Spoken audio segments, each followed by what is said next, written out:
And it looks like I'll need a third video. And I like to say something about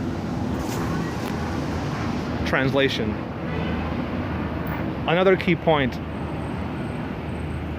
in Smithson's quote is that he uses the word translate to describe how Judd is working words into metal.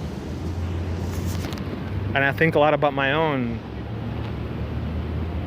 poetics of translation, self-translation, mistranslation, as a Puerto Riqueño, Boricua, whatever poet raised on the island in La Isla, but the only child of a gringo dad and a Boricua mom who spoke both languages at home, who writes in both, who publishes in both, and who teaches in an English and a Spanish department.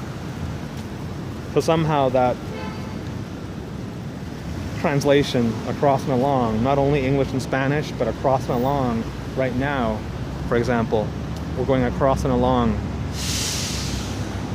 Manhattan, quote unquote, right? The Gilded Manhattan and Harlem, right? Technically part of Manhattan, but basically we're crossing into Uptown. So the ways in which cities, right, are also shaped by the politics of translation.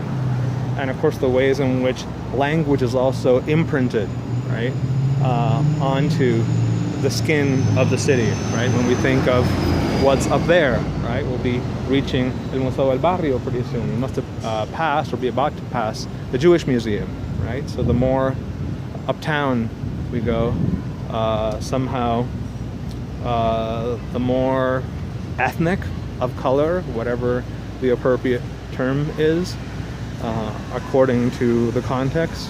So just, yes, the ways in which geographies are existential geographies. They're mine, they're personal, they're about my family, they're about my trajectory from island to mainland, from island to island.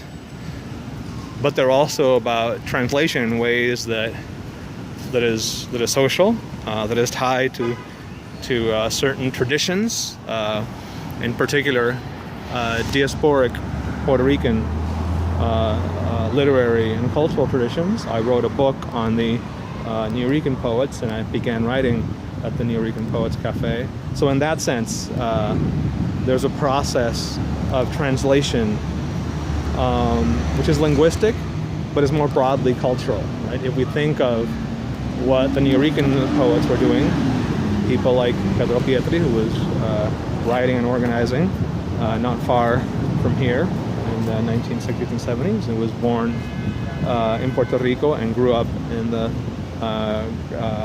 Grant houses and other parts of Harlem. In a way, it was less about mixing English and Spanish than it was creating a third way, a third space, right?